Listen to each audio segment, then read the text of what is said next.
सुना राजा अड़हुल ताजा जी, खेसारी लाल यादव जी के चौथा देवी गीत रिलीज होने जा रहा है दोस्तों। तो आप लोग बिल्कुल तरह से तैयार हो जाइए दोस्तों, और वीडियो को लास्ट तक देखिए दोस्तों, किस चैनल से आ रहा है और कब आएगा, सभी जानकारी इस वीडियो में देने वाले हैं दोस्तों जी।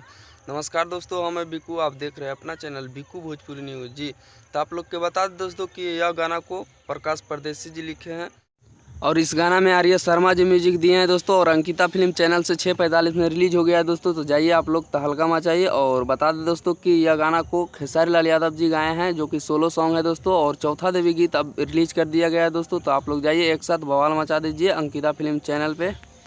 तो 2021 के सबसे ब्लास्टर सॉन्ग होने वाला है दोस्तों, सुना राजा अड़हुल ताजा जी। ये देवी गीत पूरा ब्लास्टर होने वाला है दोस्तों। तो अंकिता फिल्म चैनल पे रिलीज है, तो जाइए आप लोग एक बार ज़रूर सुनिए। और वीडियो कैसा लगा है दोस्तों, हमारे कमेंट बॉक्स में ज़रूर बताइए कि आप लोग के यह वीडियो कैसा लगा है दोस्तों, सुना राजा अड़हुल ताजा जी। और काफ़ी रील्स भी बनना स्टार्ट हो जाएगा दोस्तों ये गाना पर, और रील्स तो बनेगा ही दोस्तों, जैसे दुश्मनों ने फट के मर जाएगा दोस्तों यह गाना सुनेगा तो दोस्तों। इन साल का सबसे ब्लास्टर गाना सुना राजा अड़हुल ताजा जी। तो आप लोग इस गाना को ज़रूर सुने, और जितना हो सके उतना लाइक शेयर करें दोस्तों यह गाना को। यह वीडियो अच्छा लगा तो वीडियो को एक लाइक कर दीजिए, और चैनल पर पहली बार आए तो सब्सक्राइब करके जुड़ जाए, क्योंकि ट्रेंडिंग स्टार खेसारी लाल यादव जी के इस चैनल पर सच्चाई के साथ न्यूज़ बताते रहते हैं दोस्तों। धन्यवाद दोस्तों, फिर मिलेंगे अगले कोई बवाल खबर के साथ, तब तक वीडियो को लाइक शेयर कर